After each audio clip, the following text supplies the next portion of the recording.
They were worried about cold butt. They had to bring the heated. Whoa, look at that reaction. Look at that.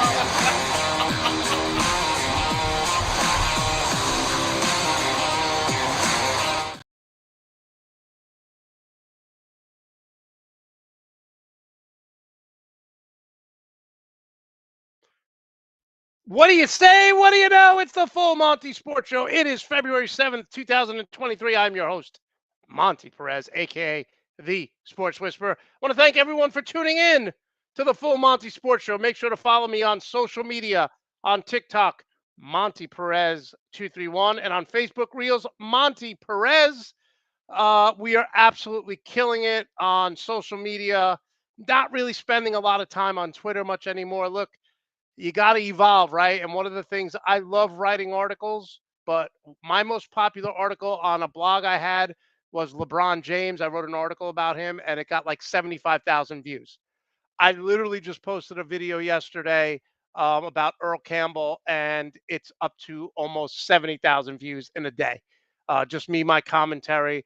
So again, we have over 15 million views on social media with the Full Monty Sports Show hashtag. Started doing Team NBS Facebook Reels this week. And in just 1 week, I just looked at it before I came on the show. We're at over 20,000 views on the 7 videos that I posted, all sports related. We do 70s, 80s, 90s today. That's what I do on my page as well, just constantly giving you old sports stars as well as commentary of today. So definitely check us out. Make sure to like and subscribe to the Team NBS YouTube channel. Give us a thumbs up as well. Want to thank everyone. Last week we had people from Mexico, France, Canada, all across the country watching the Full Monty Sports Show. We have a great show today. We have Team NBS. Keith Richards going to talk Nuggets and Broncos, and George Lopez will talk Lakers and Rams. So much to talk about in the NFL, NBA, so much going on right now. I think this is going to be the most popular trading deadline. And when I mean popular, the most movement in the NBA. I think it's just going to be so many players being moved. Let's get to the good and the bad. So it's Black History Month. We're celebrating Black History Month. And what a great way to celebrate than have 2 black quarterbacks starting for the first time in the history of the Super Bowl. Now, I posted a little video about this the other day. It got like 20,000 views on TikTok. 90% of it was positive, but then people are like, oh, no, Patrick Mahomes is half white. Patrick Mahomes is half white. You can't forget that Patrick Mahomes is half white. Shut up. Shut up. If a quarterback was from Sweden and Italy, and I said this is the first Swedish quarterback to ever start in a Super Bowl, no one would say, oh, but he's half Italian too. People are miserable. People have said, one guy wrote, I'm celebrating blackness. I said, you're not going to watch. The NFL is going to miss you. It's only the most popular watched game in the country every year. So no one gives a rip, dude, that you're not going to watch because we have 2 black quarterbacks. This is a celebration. And the reason why I'm celebrating it is simple. The Super Bowl started in 1967. We've never had 2 black quarterbacks play as a starter in the Super Bowl. Hell, it took till 1989 for the NFL to have a black head coach in Art Shell for the Oakland Raiders. So for all you people who are angry that I'm celebrating this, I don't give a rip. I don't care. My best friends growing up were Italian, Irish, black, Iranian, Jewish. That's how I roll. That's how I roll. My favorite players in the NBA are LeBron and Trae Young. My favorite player in baseball is Francisco Lindor. So for all you people who are like, oh, why do you make it about race? How am I being racist when I'm celebrating positivity? When I'm celebrating something that has never been done before? Ever been done before? Again, my favorite player in the NBA, LeBron James, Trae Young. My favorite player in the NHL is Chris Kreider. My favorite player is Hawaiian, Marcus Mariota in the NFL. And my favorite player in Major League Baseball is Latin in Francisco Lindor. And you may ask, why is this a big deal, Monty? Why are you making this about race? No, you're making it about race if you're not accepting it. Remember, players like Warren Moon had to go to the CFL because at the time, there were not black quarterbacks playing in the NFL on a consistent basis. I mean, think about how great Warren Moon was, one of the greatest CFL players, if not the greatest of all time. He wasn't coming out of college despite his college resume. He had to go to the CFL. Again, 1989 was the first time we had a black coach in Art Shell. So excuse me, if this pisses you off, that's a you problem. I'm celebrating what is going on right now in the NFL. And if you don't like it, tough, you know what? Because it's the first time since 1967 that we have two black quarterbacks starting in the NFL, and I love it. And I love that you get mad. I love that you're mad about it because you're not evolving as a person. Okay, let's go to the other good. Listen, LeBron James is going to break the record. And we're going to talk about this with Keith and George in a few minutes. But I'm just going to come out and say it. I don't think I've ever said this publicly. There's two things I want to address. To me, and again, this is my opinion. You could have your own opinion. I don't care. I'm not going to lose sleep if you tell me that Michael Jordan is the best player ever. There's no fact behind it. Here are the facts. We know that in basketball, the greatest two organizations since basketball started are the Celtics and the Lakers. They have the most rings. You look at the NFL, the Steelers, the Patriots, to name a few. So there's no right or wrong. If you want to tell me that Michael Jordan is the greatest player of all time, so be it. So be it. To me, the two greatest players to ever walk the planet Earth are these two guys, Magic Johnson and LeBron James. And it's simple. The reason why I say that is because Magic Johnson and LeBron James could play all five positions on the floor on offense and defense. Remember Magic Johnson's rookie year? Kareem went out. He played center. He wasn't even a scorer back then. I think he scored 42 points, 15 rebounds, and 7 or 8 assists in a game 6 closeout as a rookie playing center. Now, the argument that people make about Michael Jordan is that Michael Jordan has 6 rings. Therefore, he's better. Therefore, he's better than LeBron James. Well, here are some players who have more rings than Michael Jordan. Robert Horry, Big Shot Rob. He's got 7. He's got 7.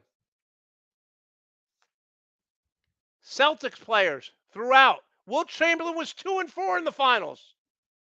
2-4. So if you're just going by rings, your argument doesn't hold water.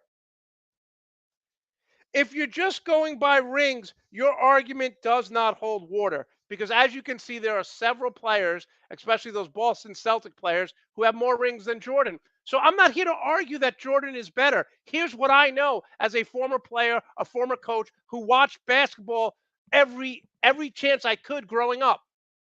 Magic Johnson played in 9 NBA finals. Who did Magic Johnson lose to? He lost to the dominant Philadelphia 76er team that had Moses Malone. He lost to the Celtics, and he lost to Jordan when the Lakers were way past their prime. Who has LeBron lost to in the finals? Throw away Dallas. They should have never, ever lost to Dallas. They were a better team. But let's remember, when Magic Johnson first played the Celtics in the finals, they lost, and people were calling him choke because he played horribly. So let's throw that away. LeBron didn't play well. The Miami Heat were still relying on D. Wade instead of LeBron to be the number one guy. LeBron has lost to dynasties. He's lost to the Golden State Warriors, who in this generation is the best team. He lost to the San Antonio Spurs. LeBron James, took the Golden State Warriors to 6 games when Kyrie Irving didn't play and Kevin Love didn't play because they were injured. Their second go-to guy was Matthew Dellavedova. Now, one other thing I want to address. We should be celebrating Kareem, but the media is not celebrating Kareem. Look what Kareem said about it. I see records as a personal accomplishment, but more as a human achievement. I want LeBron to break it. I hope he carries it for the rest of his life. What does Jordan say? I got 6 rings. ESPN, National Jordan Day? Are you effing kidding me? LeBron James, to me, again, my opinion, the greatest player to ever play the game, the most skilled player, scoring, assists, rebounding, defending. All the credit in the world to Michael Jordan for winning 6 titles, but remember something. Jordan couldn't get past the Celtics in his prime. Jordan couldn't get past Detroit in their prime.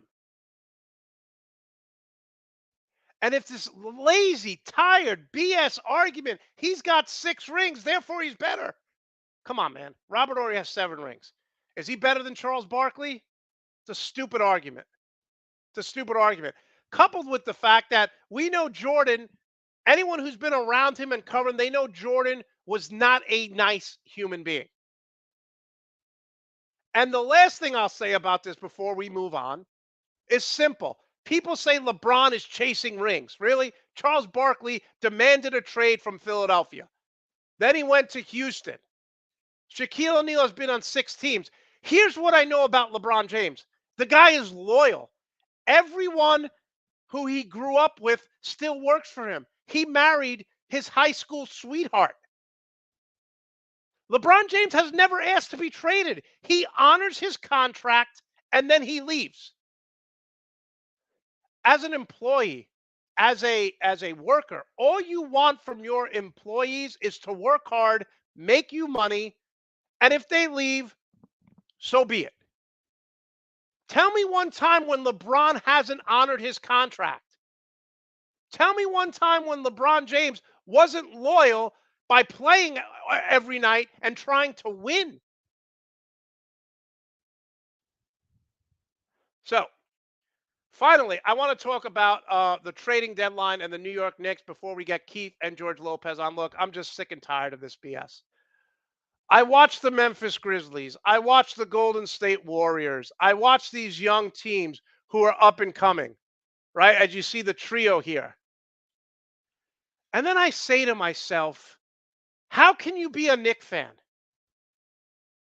The last time the Knicks drafted a player who made multiple All-Stars as a New York Knick was Patrick Ewing. Are you kidding me? They drafted Mark Jackson. They traded him. They drafted Rod Strickland. They traded him. Let's look at some of the Knicks draft picks over the years. Amon Shumpert. Really? Isn't he like a model now? Landry Fields. I think Landry Fields runs a marketing company. Here's one that people forget. Clay Anthony Early. Sweetney. Michael Sweetney from Georgetown. I mean, Knicks fans, just stop supporting this BS. You look at the Memphis Grizzlies. You look at, the Golden State Warriors. You look at teams like here in Orlando, building with youth. I'll say it again. The last time the Knicks drafted a player who went to an All-Star multiple times as a New York Knicks was Patrick Ewing in 1985. You got to be effing kidding me, man. The Knicks are the worst organization in sports. One playoff series win since 2000. And the fans keep supporting this. How stupid are you?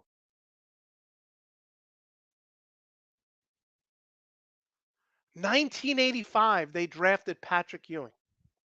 That is the last multiple All-Star to play for New York. And yet, they are now, for the first time in a decade, the second most popular money-wise organization. I think Golden State is first now. Knick fans, I mean, the only way this is going to change is if James Dolan sells the team. And the only way that James Dolan is going to sell this team is if you stop going to the games and supporting this crap. This was the last young, good player that the Knicks had. And he had a 10-game run, and that was it. Draft pick after draft pick after draft pick of absolute, utter incompetence. It's disgusting. It's disgusting. Okay, when we come back, Keith and George from Team NBS are going to join us. Make sure to give us a thumbs up. Make sure to like and subscribe to the Team NBS YouTube channel. You're watching the full Monte Sports Show live this Sunday, raining here in Florida. East Coast Covers, creator of the Smart Commuter Cover, designs and manufactures custom American handmade quality products. It is the only cover with an adjustable 4-toggle lock-in cord system, which lets you create the fit you want without the need for additional tie-downs. The cover conveniently self-stores when pulled into the attached backpack and also provides a pocket for storing small belongings. Nearly 42 years of riding experience are behind every design with a cover for whatever two wheels you ride. In 2006, we founded Yeti Coolers with a simple mission: build a cooler we use every day if it existed. One that was built for the serious outdoor enthusiasts rather than for mass discount retailers. One that could take the abuse we knew we'd put it through, out in the field and on the water. One that simply wouldn't break. We decided early on that production innovation would come from necessity and first-hand experience, not from market research and data analysis. Today, Yeti products perform when it matters most. Whether that be an excursion into the remote Alaskan wilderness, chasing redfish on the Gold Coast, or just getting together with friends in the backyard, we make gear that helps you stay out longer, travel farther, and live harder. # built for the wild. All right, let's bring them on. Keith and George from Team NBS. How are you guys today? Feeling good. How you doing, man? Hey, I'm doing pretty good. How you guys doing this morning?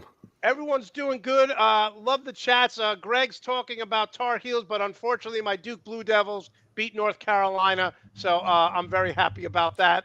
Coach K, that's all we need. Hey, the sun shines on everybody, once a day.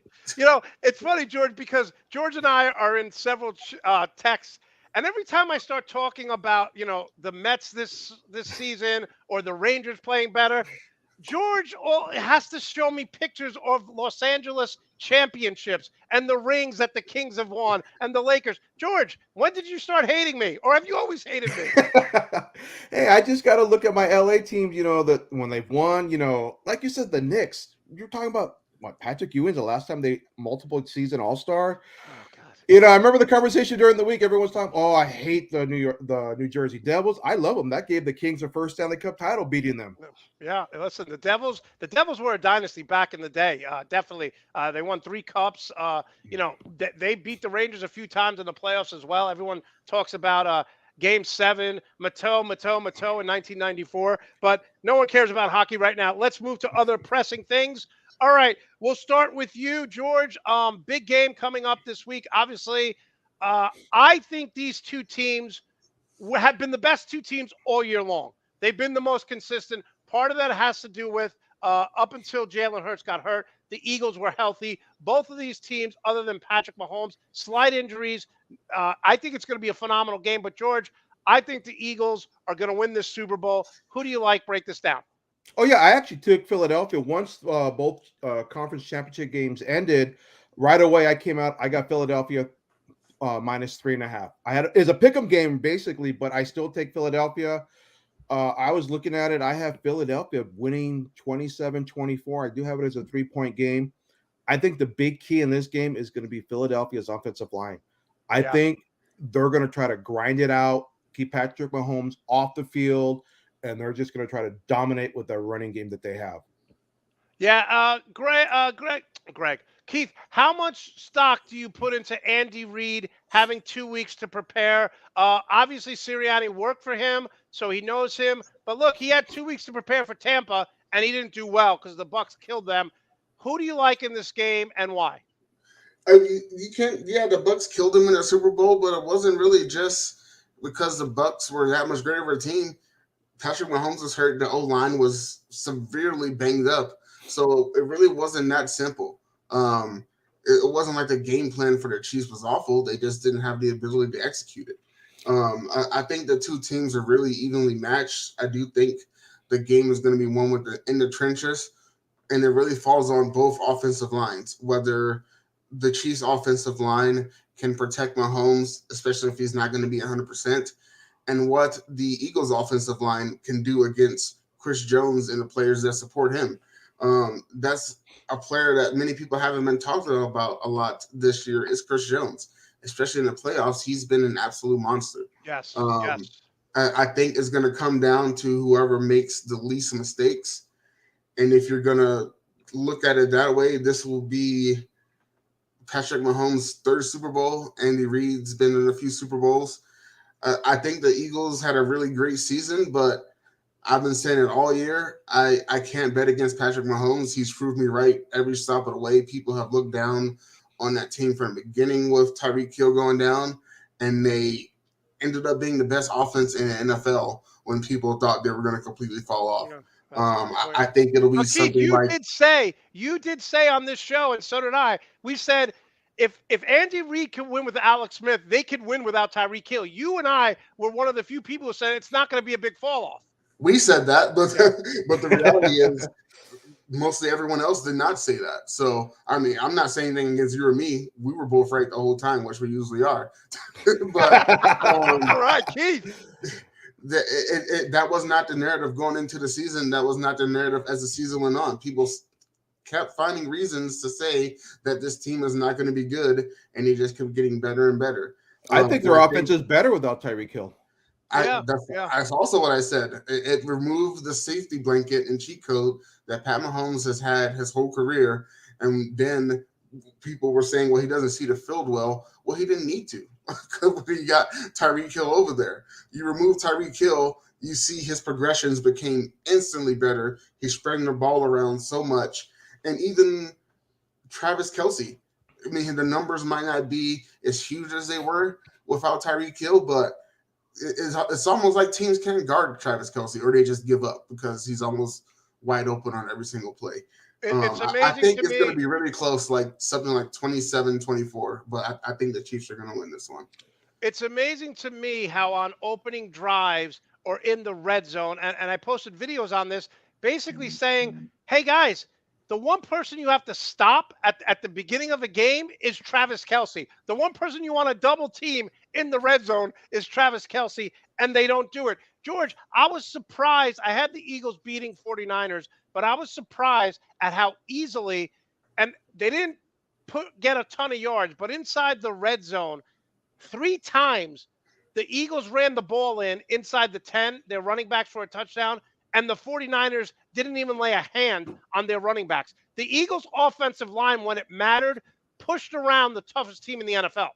Oh, yeah. I think the Eagles' offensive line is, my opinion, the best offensive line in the NFL this season. And they're just dominant. And, you know, it sucks that Brock Purdy got hurt in that game early on, but I don't think it would have mattered. I still think Philadelphia would have beat them. I don't know if it would have been as wide a margin as it was, but that offensive line was just clicking on all cylinders that day. And, you know, getting Jalen Hurts, even though he's still not 100%, he's still a threat in that RPO system that they can run. Yep.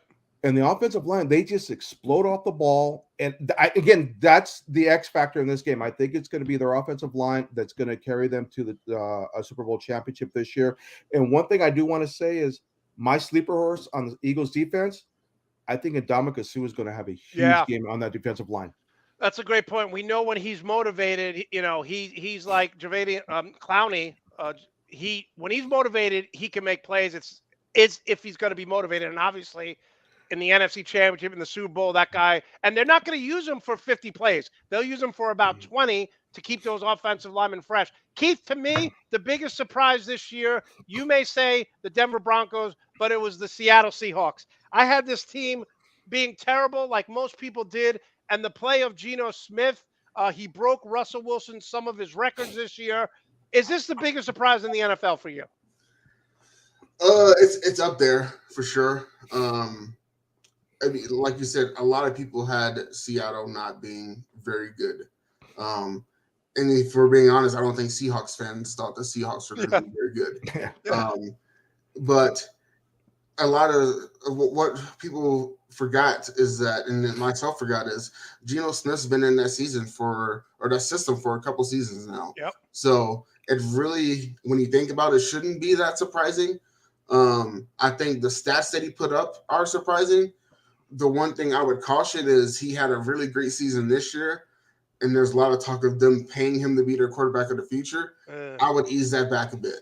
I mean, he was a backup for a long time for a reason, because for a long time he was not very good. So I'm glad he had a good year. I mean, I don't necessarily want to see anyone fail unless it's Tom Brady. But, you had to mention that guy's name. Why, Keith? Why? I was having a good weekend. Listen, you don't have to worry about him anymore. He's going to be the next Tony Romo because they paid him $350 million. Well, Tony Romo sucks right now. So. But it has to be put into perspective. It's easier to have a good season when there's very little expectations on you. So, and how many times have we seen guys their free agent year have a sensational season, get paid, and just bottom out the following year? And that's exactly what the Raiders are with Josh Jacobs. I mean, It's not like Josh Jacobs has been lighting it up his whole career, unless he plays the Broncos, which was frustrating. He played them well every time, but otherwise he hasn't been great. So if they give him a big contract, it's a big risk. I think he can do well, but like I say with Brock Purdy, how many times have we seen someone come in, have a great run, and then completely fall off the face of the earth? So I'm glad Geno had a great year, but that excitement and trash talk just got to be tampered down a little bit until he proves he can do it consistently, which he hasn't done thus far in his career. What I did like early on in the season, Geno Smith was yelling at the guys on the sideline. The players really took into what his preparation, what he did. Players liked him. I remember him with the Jets, and he got punched in the locker room, and they broke his jaw because he owed someone like $500, and he basically said, "What are you going to do? I'm the quarterback. You can't touch me." And the guy broke his jaw, and his career was over with the Jets. George, what was your biggest surprise this year in the NFL? Well, it's a surprise, but it's not as big as people might think, in my opinion, the Detroit Lions. At the beginning of the season, when I came on your show, I said Detroit had a possibility of winning 8 games. Come on. And I was actually left. I remember Joe telling us, Monte, record this episode because George says Detroit can win 8 games.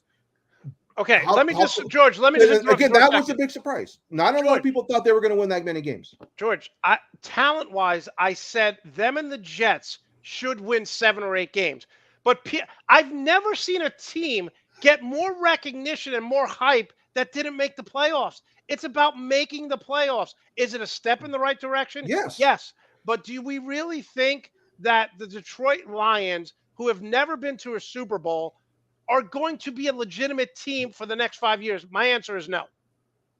I think they have the possibility. As much as you don't like, or you come down on Coach Campbell, and I understand because there are some things that he does that are questionable. The players respond to him right now. The players love going on the field and battling for him. And that's a huge thing in the NFL. They love to play for him. Players love playing for Rex Ryan. How did that work out for him? I think Campbell's a better coach than Rex Ryan. Rex Ryan's a great coordinator, and we've had this discussion. Some coaches are better coordinators than they are as a head coach. I think Campbell can be a very good head coach. Rex Ryan, he lucked into a good situation with the Jets for the first 2 years. A lot of talent, and then his inability to be a head coach showed itself after season 3. But I think Campbell's gotten that team better and better, and I think they're going to be even better next year. Okay. Again, health will be a key. The division is absolutely terrible. True. Well, okay. All right. That leads to my next question. Keith, we'll start with you. Look at the screen here. If I was going to take a franchise out of these two who don't have a Super Bowl, who can win it over the next 5 years, I'm taking the Bengals and the Jaguars. Keith, who are you taking? I think the Jaguars are a little bit further off, but absolutely the Bengals.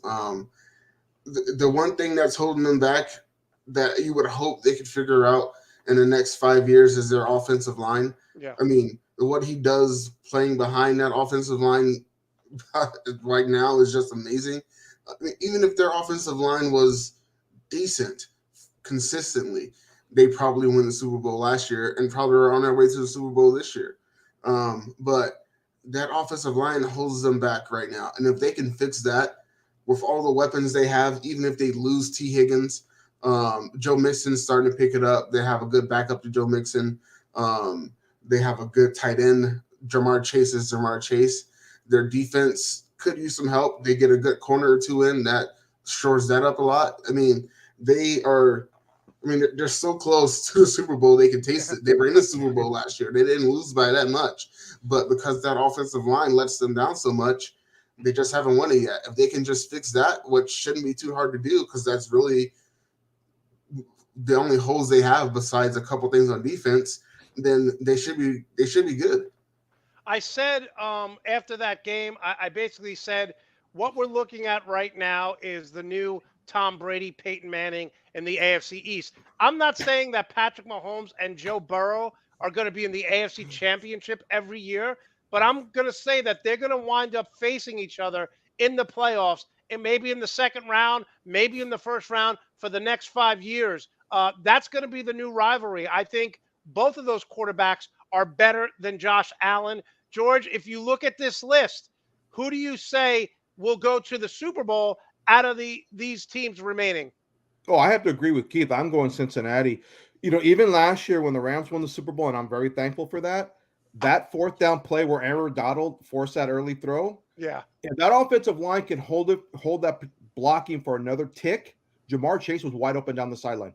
He had beat Jalen Ramsey down the field, and Burrow just didn't have the time to get that throw off. Otherwise, you're talking about the Bengals as Super Bowl champions last season. George, I said all along that I don't believe in the Bills. Are you taking the Bills as your second team here?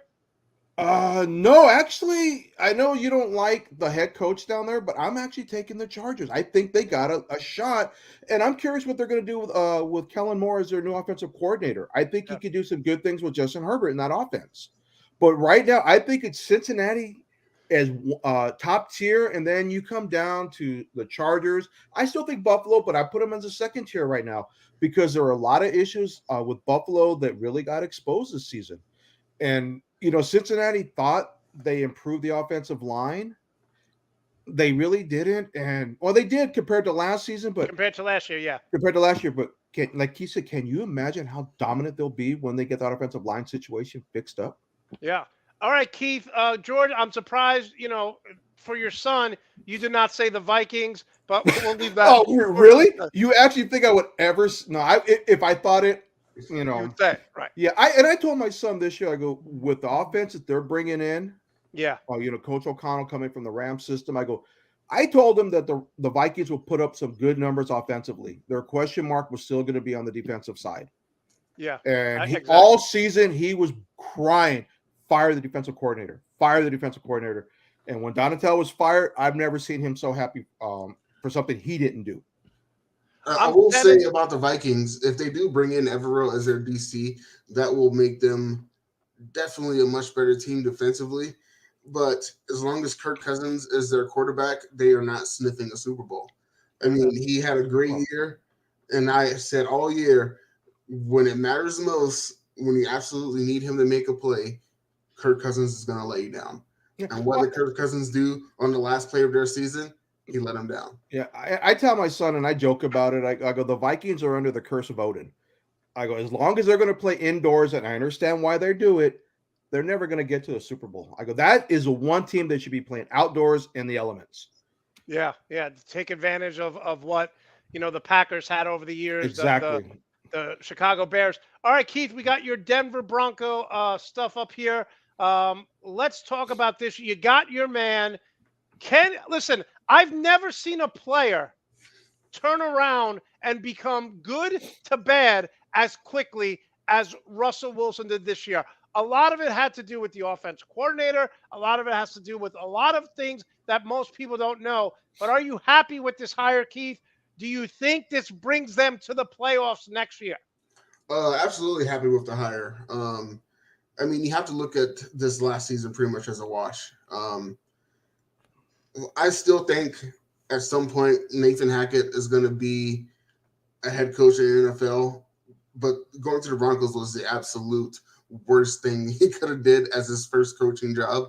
I mean, if people look at the team over the last several seasons, whether it was with Vance Joseph or Vic Fangio, and they were able to hover around that 7-9 mark.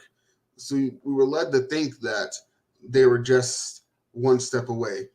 Well, it turns out the offensive line overachieved that last season with Fangio. Something I've said, even with a good quarterback or a bad quarterback, doesn't matter. The receivers can't run routes. They fall down on routes. They drop passes. Russell Wilson didn't look comfortable all year long. Some of that is on him. I think he tried a little too much to make plays. I don't know if it's because he wants to win that badly or he got into the social media, Twitter mentions and saw what people are saying. But a lot of that was the offensive line as well. And there are still holes that remain there. The head coach, I think they bring in the best possible head coach they could bring in Sean Payton. I just wrote an article about him coming.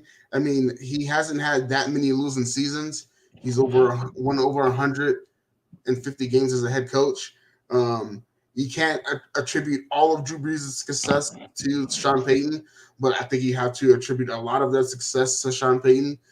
Drew Brees is a similar build quarterback to Russell Wilson. They'll have to tailor that system a little bit just because Russ likes to be out of the pocket more than Drew Brees did, but it's a big step in the right direction. Do they make the playoffs next year? I'll have to see what they do in the draft before I make that determination. All right, that's fair enough. George, I picked 6 out of 8 division winners.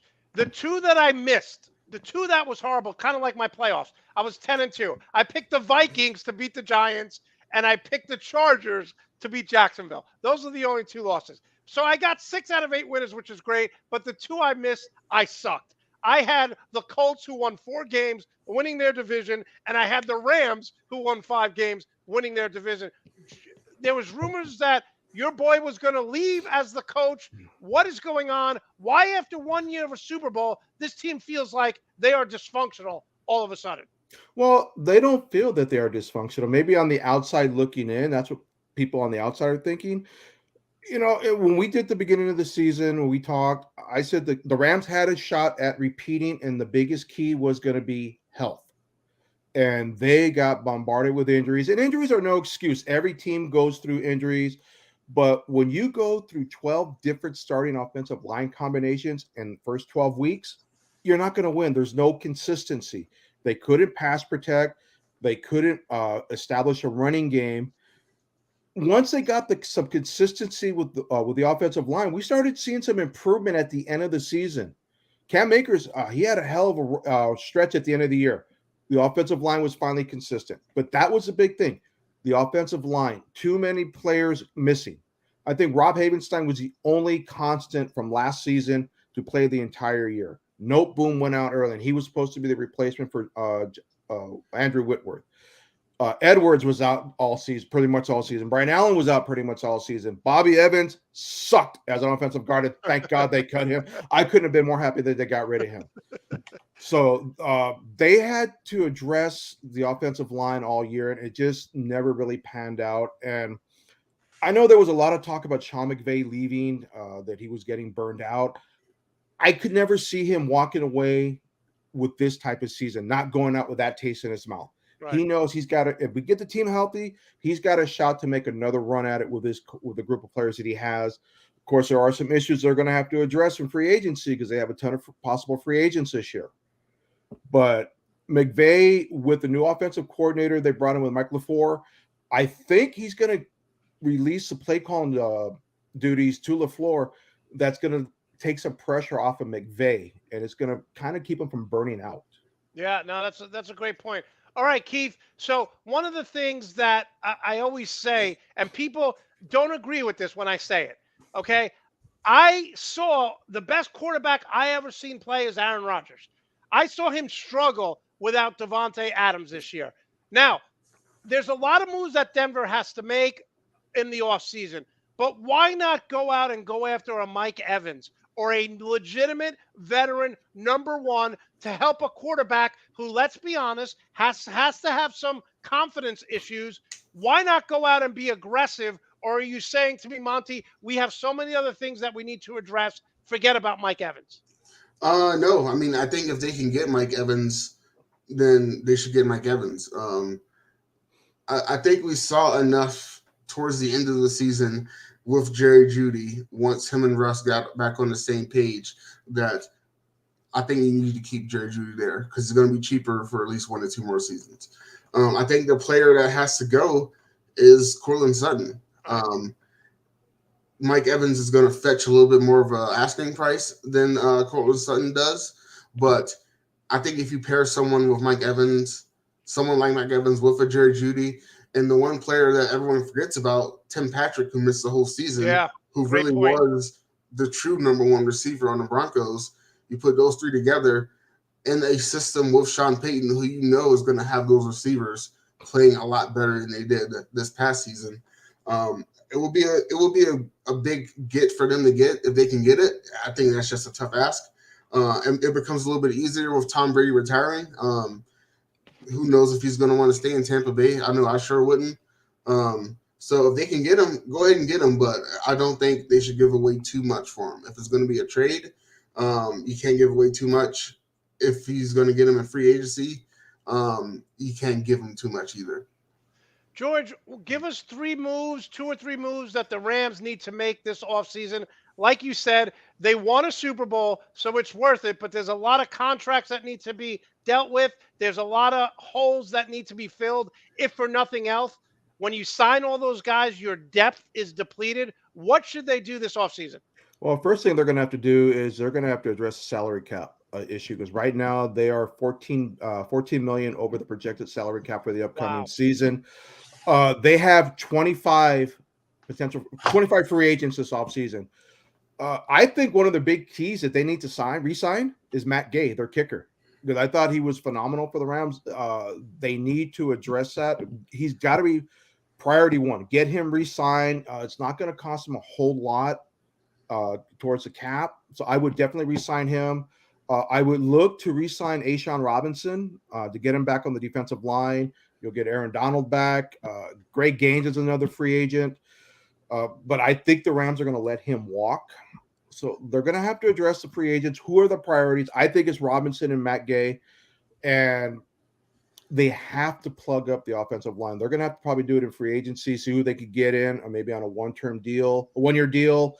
And they're going to have to do something in the draft. They haven't drafted a really good offensive lineman in quite a while, and the Rams personnel has a knack for finding those diamonds in the rough in the 3rd, 4th rounds, and I think they're going to do that this year. I know I've seen some mock drafts or looking at one of the offensive tackles from Georgia, who I think would be a good pickup here for the Rams. But yeah, they gotta. I think Matt Gay is priority one, in my opinion, because they're going to need some special teams next year, and they're going to probably need to find a punter, because Dixon really didn't pan out this past season.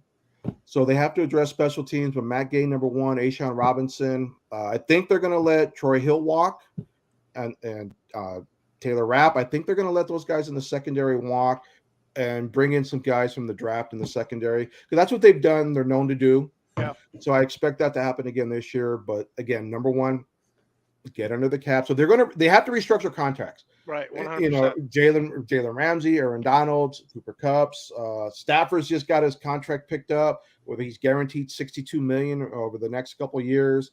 So that's going to be an issue. And there's some stupid rumors going out there that the Rams are going to look to trade Jalen Ramsey, which I think is idiotic. I don't know. He's not the player he was, but he's still very good. Yeah, I don't know what idiot threw that out there. Whoever does, whatever company he writes for, they should fire him on the spot. Wow.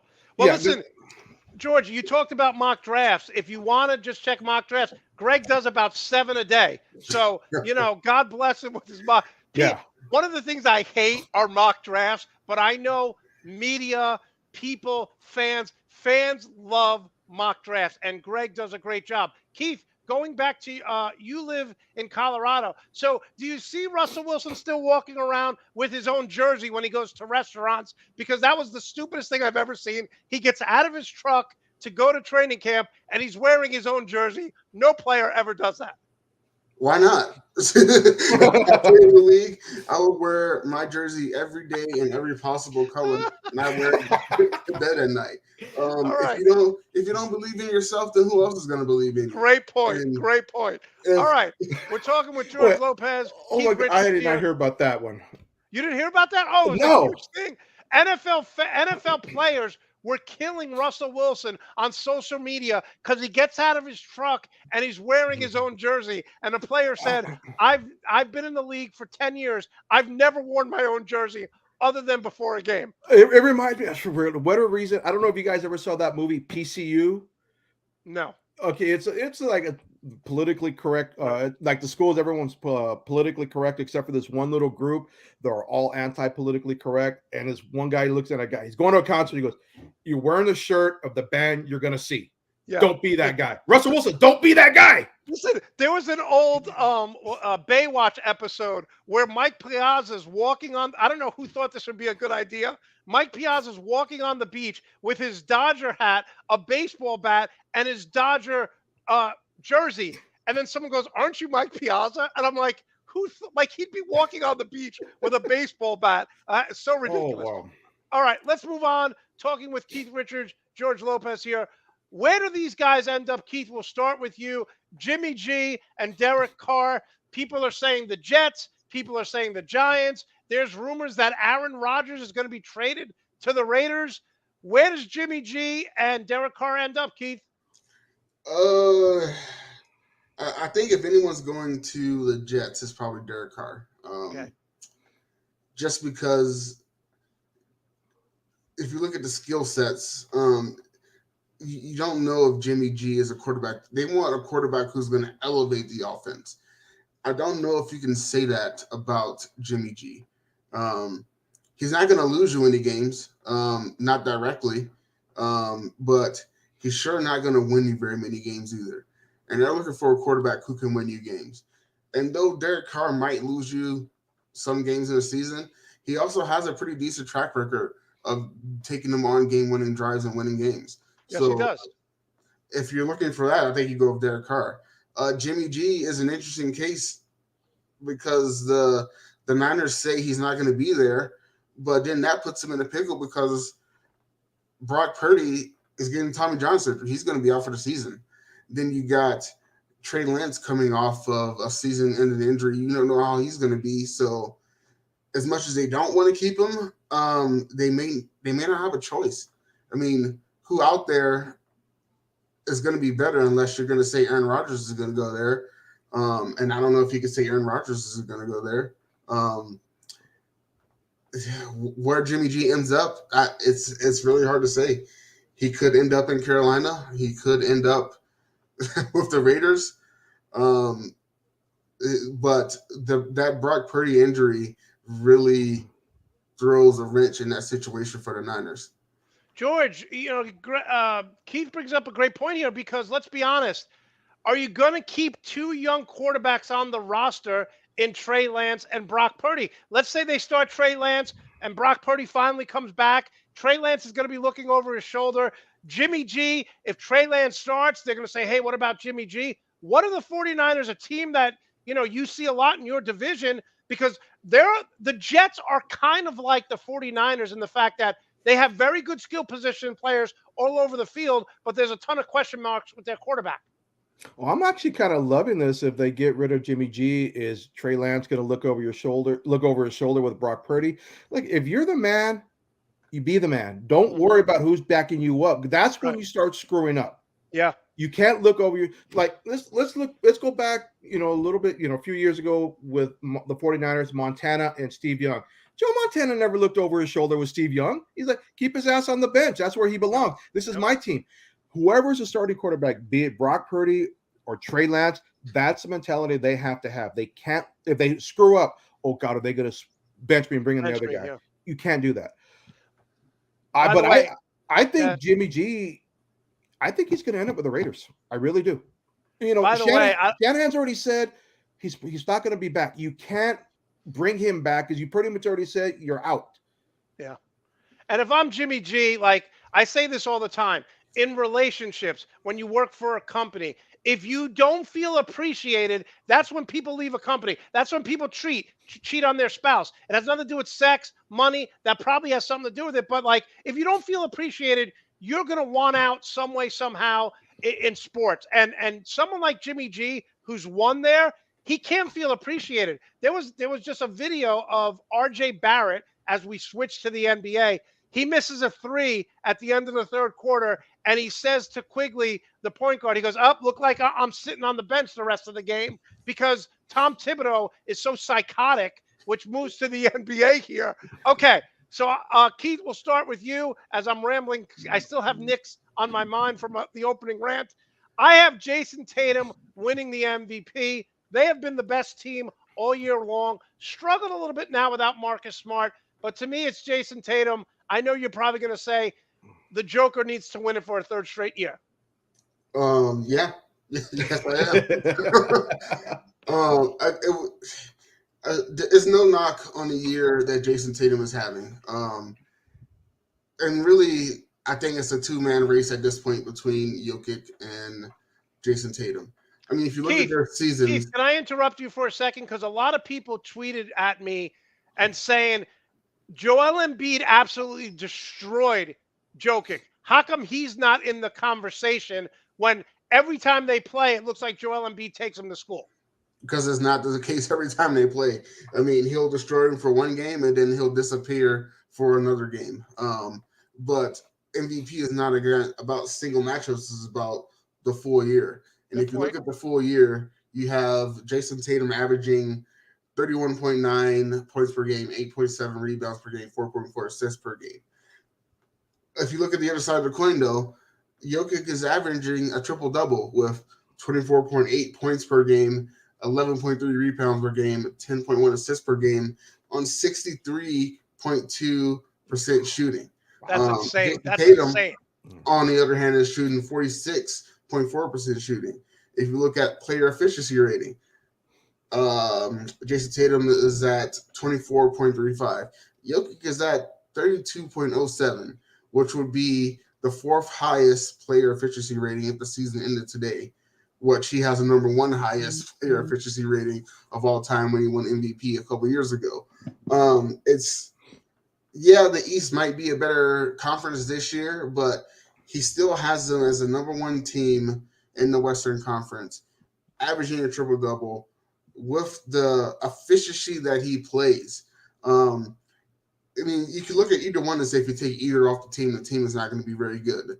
But I think if you take Jokic off the Nuggets, they would be much worse than they would be if you took Tatum off of the Celtics. I don't think it's unanimous. I think it's going to be closer than it was last year. But I think if you want to call it bias, whatever, Jokic deserves to enter that hollow ground of being back-to-back MVPs. He keeps getting better every year, and there's not anyone performing so much better that you can say you could take it away from him at this point. You know, you bring up a great point, and I'll just combat with this. I don't think there's a wrong answer. Obviously, Luka could be in that conversation. You could say that I think, and we'll get to this in a minute, I think the Lakers are one player away from being a legitimate playoff team. I really do. They're only 3 or 4 games out of fourth place in the West. You could say LeBron James is the MVP because without him, they're a lottery team. But I will say this, you know, there are times where Jason Tatum can take off a quarter because he has Jaylen Brown. My argument is he's putting up those numbers, and Jokic should put up those numbers because they run the entire offense around him. But Keith, you're saying that's the smart thing to do because he's so efficient.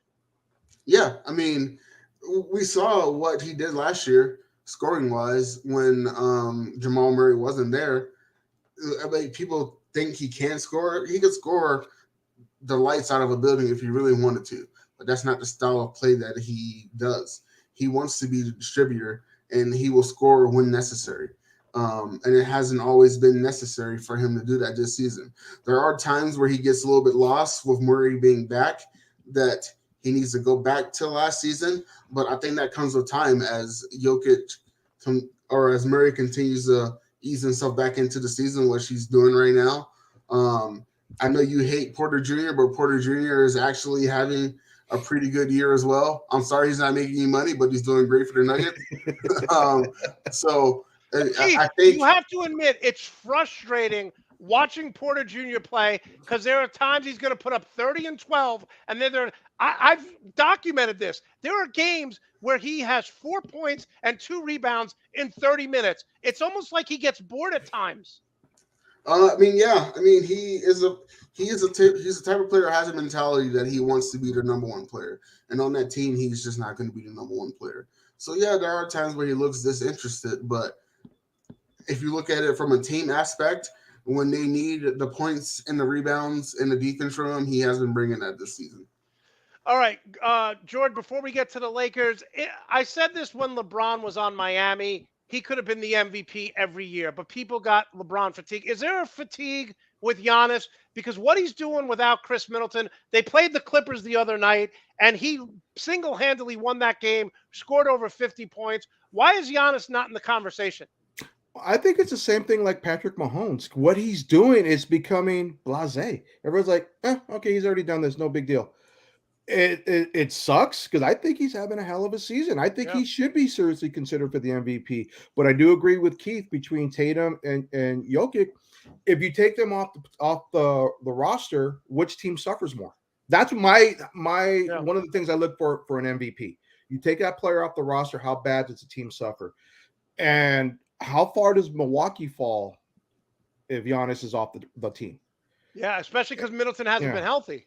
Yeah, and I know you said they beat the Clippers, so Andrea. Well, we're gonna get. I had to do that. I'm sorry, Andrea. I had to do it. Listen, we're gonna get to that. Let me start with this. He's never won without LeBron James. To me, Kyrie Irving. I said this in the beginning of the show. You could say whatever you want about LeBron James. The one thing the guy has proven with his wife, who he met in high school, with his crew that's around him, they all played together with him in high school. LeBron James honors his contract, and then he moves on. Okay? Right. I would not sign this guy with a 10-foot pole, but I have a feeling he's either going to wind up in Miami, Clippers, or the Lakers. Keith, we'll start with you. Kyrie Irving, to me, has never won without LeBron. He goes to Boston, and they get swept by the Cavs, the team he left. He goes to the Nets, and he gets swept by Boston, the team he left. Keith, what is the upside to Kyrie Irving, who wants to get traded no matter where he is? It can't always be someone else's fault. It can't always be that you're in a bad relationship every time. Your job sucks every time. Your boss sucks every time. Eventually, when you're on 3 different teams now going on a 4th and demanding to be traded, Keith, it's got to be Kyrie, right?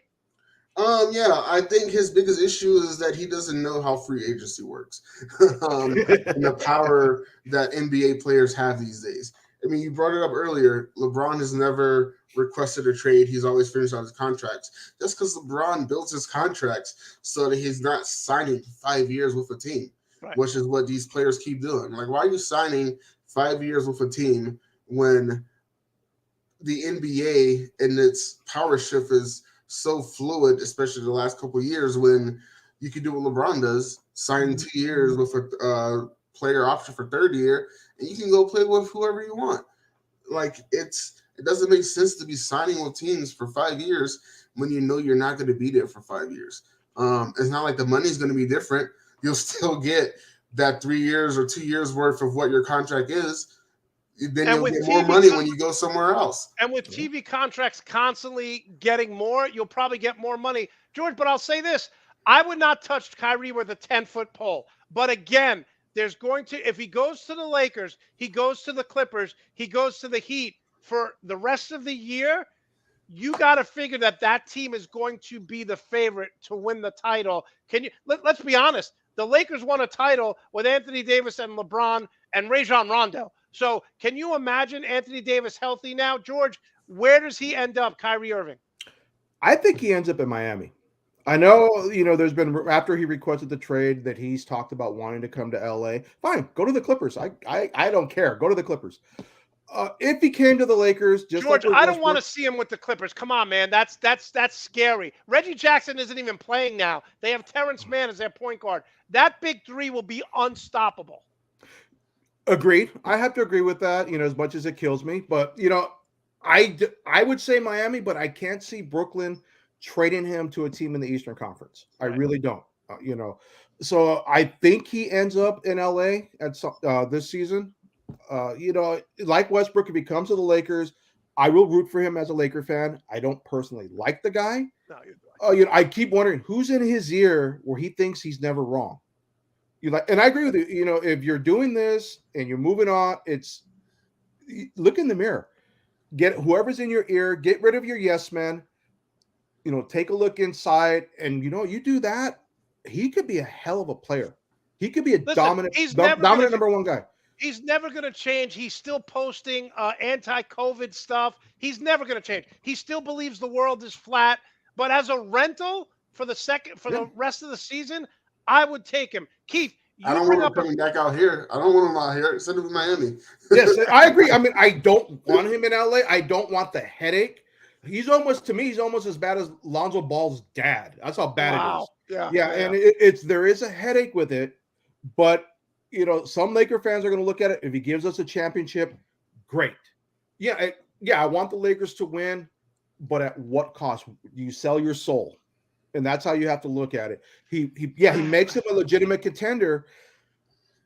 If they do it, what are they going to give up? And do you want to re-sign him? Because LeBron's out the door in a couple of years. Let's be honest. But George, look at this. Let's say he goes to LA and they win a title. You have 2 titles now in 4 years. Whatever you sold your soul for, it was worth it. Yes and no. Yes and no. I mean, we joke about how I always show you the championship rings from LA. LA championships are done a certain way. And, granted, Jerry West is no longer with the Lakers. Dr. Buss, rest in peace, is no longer owning the Lakers. So they're doing things different. I'm not a huge fan of Rob Pelinka as their GM. I do wish they would have kept, brought Jerry West back. But, things, the NBA today, it's different. And I understand that. LeBron wants him. I personally would prefer the Lakers to get Buddy Hield out of Indiana. Yeah.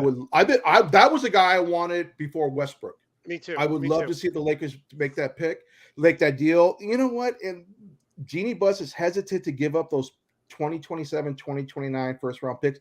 The hell with the future in that sense. You're talking 4 or 5 years down the line. Yep. You want to win now. That's the goal. Because you don't know what's going to come out in the draft in 2027, 2029. The players might suck compared to what you could do right now in the next couple of years. And the biggest issue with that is like their long-term future is gone. Like that's it is. Pushed down the road. But you have a player like Miles Turner who said he wanted to play for the Lakers. And you don't want to give up those picks because you want to keep them for their long-term future is gone. They could make moves to immediately affect their short-term future and make them a good team for 2 to 3 seasons. And over 2 picks? Like, really? It just doesn't make sense to me. Well, listen. Hold on. I got Rob Pelinka. Look what the Rams have done. Yeah. They mortgaged their future to win now, and they're still going to be competitive. They get healthy, they're still going to be competitive. Open your stupid eyes. See what other LA teams are doing. Get the Lakers back on the winning train. Because as a Laker fan, I'm getting really tired of watching this team play like the Clippers under Donald Sterling. Wow. Okay. George is taking big swings here, and Andrea's coming back. Keith, you talked about this earlier, and this is one of the reasons why I just don't see the Denver Nuggets getting to the championship. To me, they don't have a legitimate number 2 or 3 scorer. Do you think this team is better than I'm giving them credit to? I think they get to the Western Conference Finals, but their lack of a legitimate number 2 or 3 will come back to haunt them. What is the ceiling for the Nuggets? NBA Finals. Okay. I've been cautious about saying it. I don't want to jinx it, but you look at how they've been playing. I know you think they don't have a legitimate 2 or 3 scorer. I would disagree. Okay. The last 11 games, Murray is averaging 25.7. Last 11 games, Porter Jr. is averaging 16.3. You got to remember, both of these players missed a lot of time. And it was always going to take a while for them to get back in their groove. And I think they're finally in that space where they're back in their groove to where I don't even know if you would consider Murray the number 2 scorer. At this point, I would have to say he's getting into that space where he's going to be their number 1 scorer, which makes Jokic your number 2 scorer, which is an issue for a lot of teams. And then if you can keep Porter Jr. averaging 16 points a game, you also are missing KCP. He's going to come back. Bruce Brown has been great. Christian Brown has been great when he comes off the bench. Najee's been great. There's just, like I said before the season started, 1 to 5, even though the statistics would disagree because they have the best starting 5 plus minus in the league, I think there's more talented starting 5s in the NBA. 6 through 10, I don't know if there's a more talented team 6 through 10 than the Nuggets. And as important as your starters are, you also have to have a really good bench. Their bench has been outstanding this season. So unless they're going to have another significant injury, knock on wood with some of the players on that team, I don't see them falling off that much. And I think they're going to make it to the NBA Finals. I'll stop short of saying they'll win the NBA Finals, but I don't see any reason why they can't make the NBA Finals at this point. Okay, we'll get to your Western Conference Finals and Eastern Conference Finals in a second. But George, you mentioned it earlier. If they go out and they got to go out and get another shooter. If they get Buddy Hield, I'm telling you, I've seen there's 2 teams that I watch almost every night. That is the Hawks and the Lakers.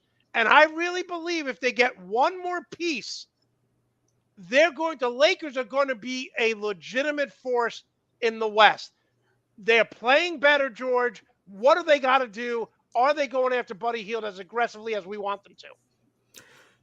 If you listen to what the media in LA is saying, no, because they don't want to give up those stupid future first round picks. Buddy Hield's the best 3-point shooter statistically over the last 3 years. If they get Buddy Hield, Andrea is buying me my Laker warm-up jacket. I win the bet. Okay. If they don't, I'll be shipping her a jacket. Okay. And, all right, Andrea, I saw your question. No, that's actually Aaron Donald's Super Bowl jersey from last season. But no, the Lakers, I think he's the key. They get him, look out. Okay. I think if they can get him, stretch out the defense, open up the inside game, open up the perimeter for Anthony Davis. I know they don't like playing Anthony Davis at the 5. I think they should put him at the 5 more than the 4. But if you get Buddy Hield out there on the 3-point, hitting those shots, I think the Lakers, I agree. I think they could actually get up to the 3 seed and make a serious run. I like what their coach is doing. And one of the things that I really like is now that Anthony Davis is healthy, last night he did a couple of times, but George, he's not shooting the 3. Everything is mid-range for him. When he first came to Lakers, he was 3 happy. Okay, Keith. So who is your Western Conference Finals? Are you saying Denver, Golden State, Denver, Clippers? Who do you like in the West? Oh man. Oh well, Denver obviously. Are you as high on the Lakers as me and George are if they add another piece? So the issue there is, actually, it's not even really an issue. If they had another piece, they're in contention for sure because the West is so tight that they could go from the 12th seed to the 4th seed. And I think it's really going to depend on who their first round opponent is if they get to that point. It also will depend on if they make a trade or not. And they haven't yet. So who knows? So who do you have? If the Lakers get Buddy Hield or Kyrie Irving, I think it'll be Nuggets Lakers. Okay. If they don't, I think it will be Nuggets Clippers. Just because the Clippers are playing well, they don't have all their players back yet, and they are one of the, even though they might not be as experienced as a team, their experience collective between their players, they're one of the most experienced teams in the West. Kawhi Leonard is starting to play really well again. Paul George has been playing well when he can be healthy, which remains to be an issue with him and Kawhi. And selfishly, I just want to see the Lakers beat the Clippers again in the playoffs. Keith, the Nuggets beat the Clippers again in the playoffs. Keith, so one of the things that people keep talking about is, the chemistry with the Clippers. But like you said, Paul George and Kawhi Leonard are starting to play better. They're starting to get healthy. So, Keith, if you have them in the West, in the East, is it just as simple as Boston versus Milwaukee, Keith? Who do you have in the Eastern Conference Finals? So at the beginning of the season, I picked Milwaukee, Brooklyn. Because I thought at some point the Celtics would start to miss their head coach. And if it hasn't happened at this point, I don't think it's going to happen. What they're doing without their head coach is just mind-blowing to me. Yes, it is. Yes, it is. It just shows the staff that he built around himself, that they're able to compete and their players at a high level without him. So I'm going to stick with Milwaukee, but then I'm going to say Celtics. The Nets were starting to get really good, and then Kyrie showed his head. I don't think Kyrie will play another game in Brooklyn. I think he's not. They already said they're going to sit him until the trade deadline, and I don't imagine he's there after the trade deadline. Wow. But Boston has proved to be really good without their coach. Milwaukee is Milwaukee. Giannis is playing really good. Even though I don't think he's the MVP this season, I still think Giannis is the best player in basketball. On the offensive and defensive end, there's no player that plays two-way like he does in the NBA right now. And then I just think that the Celtics have the best duo in the NBA in Jason Tatum and Jaylen Brown. 100% agree with that. They play so well together. Marcus Smart may not score a lot of points, but he brings that defensive coaching and tenacity, so they're going to get better even when he gets back. So I think it's going to be Milwaukee and Boston in the Eastern Conference Finals. All right, we got about 5 minutes left talking with George Lopez and Keith Richards, two guys named after celebrities.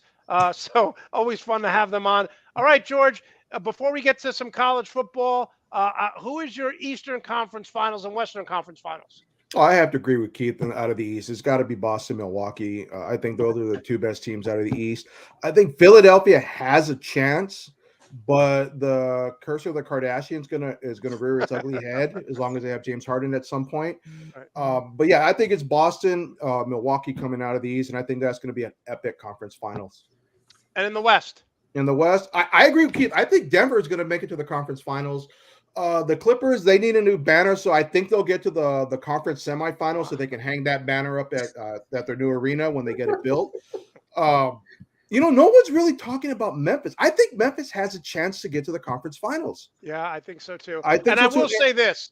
I have watched them all year long.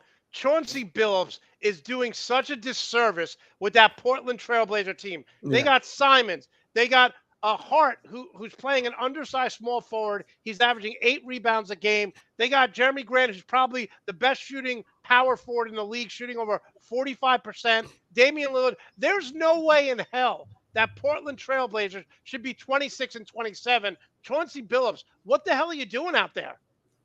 Great players can't always coach. Look at Magic Johnson. Sucked as a coach. That's a good point. That's a good point. So the reason I don't pick Memphis, I think Memphis is one of the most talented teams in the league, but also think they're one of the most mentally weakest teams in the league. They're the 2 seed. They're the 2 seed right now. If the season ended today, it would be Memphis versus Golden State in the playoffs. Oh, I'd love to see that. I am taking that Golden State update upset over Memphis if they play today. I won't pick the Lakers as a potential conference finals until after the trading deadline. See what they do. Yeah. Then I'll make an opinion on the Lakers. Right now, I think they'll get to the play-in and go from there. And can we just say this? Pardon my language here, but this is the goddamn Lakers. Start acting like it. Be aggressive at the trade deadline. Stop being so conservative. Swing for the home run. You're the goddamn Lakers. End of story. They don't have Jerry West or Mitch Kupchak. They have a former agent trying to be the general manager of the team. That's the problem. Well, they screwed the relationship up with Jerry West. I don't know if it'll ever be fixed. I hope to God it can. Go to Dr. Phil. I don't do something. Mend fences with Jerry West. Need to get him back in the fold. It's a great point about the Grizzlies. They talk so much trash, and they asked the player on the Grizzlies, "Who are you worried about in the West?" And they said, we're not worried about the West. We're worried about Boston and Milwaukee because we're going to meet them in the finals. Can't Hey, think that way. Grizzlies, I love the confidence, but how about winning a deep playoff series? How about getting to the conference finals first before you talk trash? The Grizzlies are the Bills of the NBA. Yeah. They talk so much trash for a Thank you. team Thank you. that ain't won shit. Sorry. And Yeah, how- you gotta That's what they are. you can't look that far ahead. You gotta look like the like the Lakers. You gotta look at the immediate future. You can't look down the road. Oh, we're worried about Boston and Milwaukee. Really, you got to beat the teams in the West to get to Boston and Milwaukee. If you overlook an opponent, you're screwed. You're gonna lose. By the way, I know I get killed in the Team NBS chat all the time, but I've been saying for 2 years, stop buying what the Bills are selling. So, Keith, that is the comment of the year on this show, that the Grizzlies are the Buffalo Bills, because you guys know I never bought into the Bills, ever. And everyone's like, you got to give them I've credit. been saying it. Greg has been saying it. The Bills just ain't that team. They are not. Well, you know what? Them. The Bills were my preseason pick to represent the AFC, and towards the end of the year, I jumped ship and I went with Cincinnati. And you know, Monte, I got to bring you down a little bit. You see this right here? Yes, I do. That's the jersey the Kings wore when they beat the Rangers for the Cup. I'm sorry, I had to do it. No. Let me say how great that series was, because my parents were in LA during the series, and they went to Sports Force, and 3 games went into overtime. Like, yeah, it was a hell of a series. It was a 5-game series, but every game was super competitive. It was, even what game 5 was double overtime, I believe. Yeah. It was a tremendous series, and I gotta have fun with it. I gotta throw it out there, but it was a hell of a series. The fact that it reminded me of the '93 finals when the Kings lost to Marty McSorley, Montreal. Marty McSorley, his stick was too curved. And that lost the series right there. All right. And you figure they lost three out of the 4 games that they lost were in overtime. Yep. All right, let's move to college football. Keith, we'll start with you. You obviously live in Denver. I think he's going to win 7-8 games next year. If for no other reason, he was 3rd in quality transfers. I think Deion Sanders will be able to win 6-7 games and get to a bowl. Is that thinking too high based on how bad they've been? And what's the feeling in Colorado right now? So I live in northern Colorado, which is CSU Rams territory. Right. Okay. And there's people who are Rams fans who are happy that Deion is down in Boulder. It got so bad last season for them that the mascot was on the sideline playing solitaire during the game. So it's even if their record stays the same, as long as they're more exciting to watch, I think people will be more happy. But I do think they will win probably 7 or 8 games and make a bowl game. Yeah. And then in 2 or 3 years, when UCLA and USC leave the Pac-12, I mean, they're going to be the cream of the crop. I mean, it won't be the Pac-12 that it used to be, but they'll have a decent opportunity to compete for national championships if it keeps on this trajectory, because they would be the top team in the conference. So I don't think they're going to be competing at that level for another couple of years, because he still has to get more recruiting classes under his belt. But from an excitement standpoint, I can tell you Colorado loves Deion being here. Yeah, can I say this about Deion Monte? I saw a video where he was meeting with the players of Colorado. I don't know a whole lot about his coaching philosophy, and I know he had some success at Jackson State, but this video that was posted, he gained all my respect as a coach. He came out and told the players, you will not wear slides on campus. You will not wear sleeveless shirts on campus. You will not wear pants hanging down halfway off your ass in class. You will sit in the front of your class. You will represent this program. You will represent this school. And he goes, we will have myself and the other coaches. We're going to go into classes from time to time to check in on you guys. He sent the message right then and there. You're going to be accountable and you're going to represent this school as well as possible. And I actually became a fan of Coach Sanders when he did that. Okay, I'm going to say this. He appears to be saying and doing all the right things. But one of the things that I cannot stand from Tom Thibodeau is you look at Tom Thibodeau, he never smiles. The players, for RJ Barrett to miss a shot and say during the game, oh shit, I'm not playing the fourth quarter now. Like, players are starting to get sick of it. One of the things that I'm concerned about Dion right now is that, and I know you have to establish something, but today's players, you cannot be like Bobby Knight. You cannot be like Woody Hayes. I feel like Deion Sanders right now, there's no fun when you're playing. It's all business. Am I overthinking this? Because players need to be relaxed. I think when Dion coaches, because he's such a big guy, he's such a big personality. He's always like, hey, if you're not producing, someone else will. No one can play long term when there's no fun involved. I think Dion has a shelf life of like 3 to 5 years. Am I wrong in saying that, Keith? Good. Well,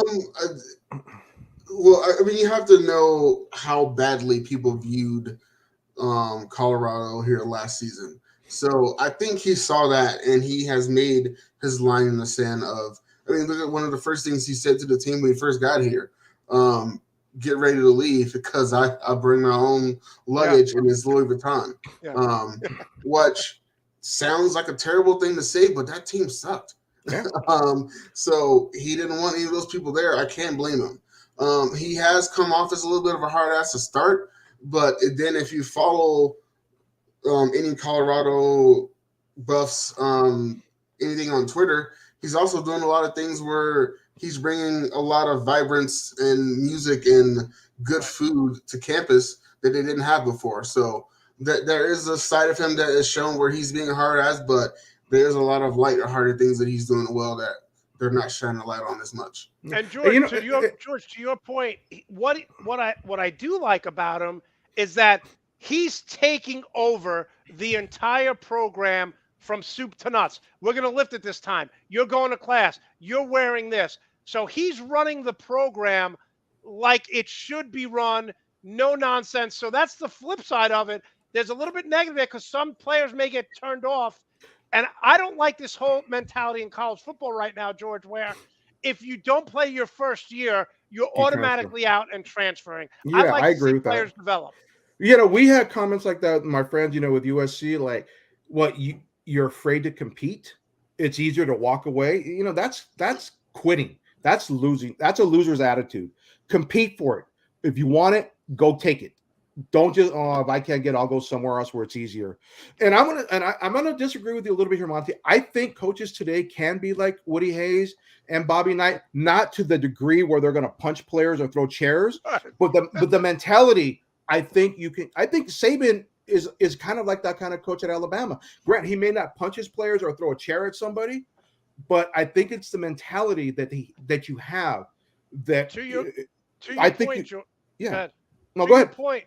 To your point, Saban said in an interview a couple of weeks ago, and I thought it was fascinating. He said, because we were so concerned about winning as a staff, we lost contact with our backups, our third strings, our freshmen who weren't playing, and that's why they're leaving. He says, as coaches, we have to include everyone, and I think Dion is so caught up in the people who are going to produce for him that the second guy, the backup, the third stringers who are young, who are freshmen, because Nick Saban, give him credit, he goes, we're failing as coaches here at Alabama because all these people are transferring, because if you're not playing for Alabama, we don't pay attention to you.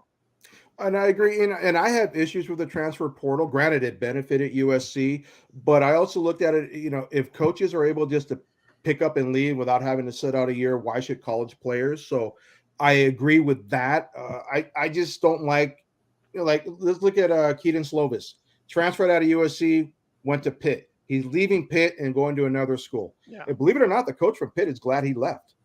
He's like, we really didn't want him.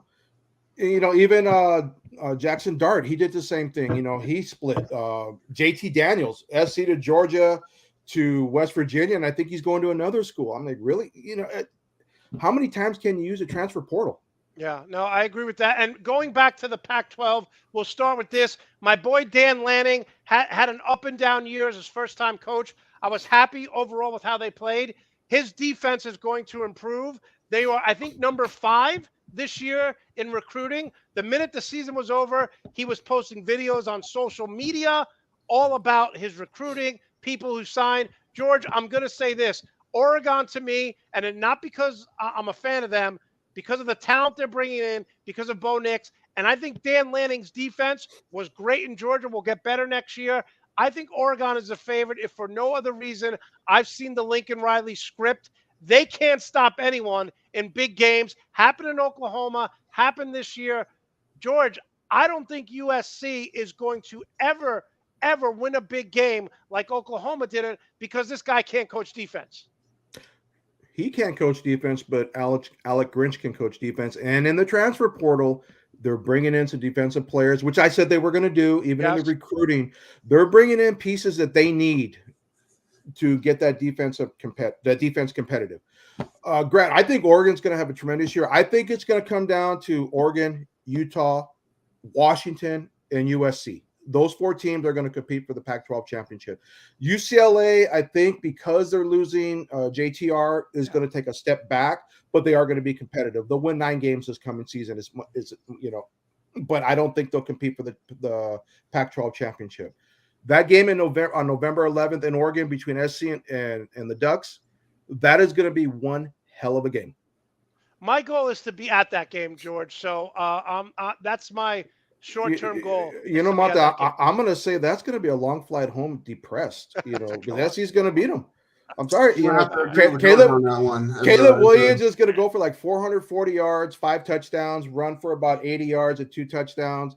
And SC will probably win, I don't know, like 45-30. As another USC fan, I mean, I'm talking USC fan where when I went to BYU and Reggie Bush came to town, I feared for my life because I was going to cheer for Reggie Bush, and I didn't care. Good luck to Oregon on that one. I think Reggie Bush made more money in college than he did in the pros, to be honest with you. Yeah, what college player back in those days didn't? It's so true. All right, George, how can we follow you? How can we support you? What's coming down the pipe? Are you going to have a Los Angeles Dodgers preview? Yeah, actually, I'll be coming up with some previews pretty soon. I'll be doing a Dodgers spring training preview, as well as I still call them the California Angels preview. I'll be doing that. I have a Kings article that should be coming up pretty soon, talking about how they're doing at this point in the season. And once the trading deadline is come and gone, I'll have a Lakers article coming up. And so I got some stuff in the mix right now. So you can look for that on my Twitter page at the other George Lopez, as well as with Team NBS Media. George, does Ohtani stay after this year in LA? You mean Anaheim? Yes. Depending on how they do. Bottom line, he says, I want to win. I want to win. That's the bottom line. So leave the Angels. If you want to win, don't pull the Mike Trout route, who stays there forever. Yeah, believe it or not, the Angels have a good chance to be very competitive this year. I kind of like the moves that they made this offseason. It's just, can they put it together? I think Phil Nevin could get this team competitive. I don't think they'll win the division. I still think it's Houston's division to win. I think they're going to be battling with Seattle for second place. They do have a good look at a wild card spot, but if they start faltering in the dog days of summer, I don't see them trading Ohtani, which I think would be a mistake because they can imagine the haul they would get. Yeah. I do see Ohtani, if they don't win, I do see Ohtani leaving via free agency, and he's going to command probably a $500 million contract, which is insane to think about. Obviously you're going to have all the big teams, the Mets, the Yankees, the Dodgers, even Seattle. They're going to be in play for him. Obviously a lot of Dodger fans would love to see him wearing Dodger blue. But I do see him leaving the Angels after this season. Me too. I think the Angels will be competitive, but I just don't see them getting over the hump. I think they'll falter like in August and September. Keith, better division, the Mets NL East with the Mets, the Phillies, the Braves, or the Dodgers, the Padres, the Giants, and of course your team? Well, despite the Rockies being in that division, I think you have to go with the West, just because the Padres have improved a lot. The Dodgers continue to be the Dodgers. The Giants aren't miserable. I don't know what to say about the Rockies. They're over 60 wins. Are they going to lose 100 games this year? I'd be surprised if they didn't. Really? I don't write about the Rockies because I have depression issues, and that just depresses me more. So I'll put it this way: there is only one team remaining in Colorado that does not have a Walmart or Conkey connection, and that is the Rockies, and they are without question the worst professional team in the state. Yeah, listen, Dick your Monfort Avalanche. needs to sell that Yep. team and just get it over with. The Avalanche have been good for years. Obviously, the Broncos down year this year. Yeah, I think my Mets are going to win again, 95, 90 to 100 games. They're going to make the playoffs. The Phillies and Braves are going to be there as well. So it should be a fun year. Monte, are you not concerned a little bit? I know that they have interleague play, but Verlander primarily pitching in the National League for the first time in his career. No, because here's the thing. I think it takes hitters more time to adjust than it does to pitchers. And let's be honest, the Mets won 90 games without Jacob deGrom last year. Yeah. And their pitching staff has gotten better. I don't like the fact they have some young players that they have to rely on. Basically, they need a little bit more offense because when you play the Phillies, when you play the Braves in the regular season, you could get over that hump with your pitching.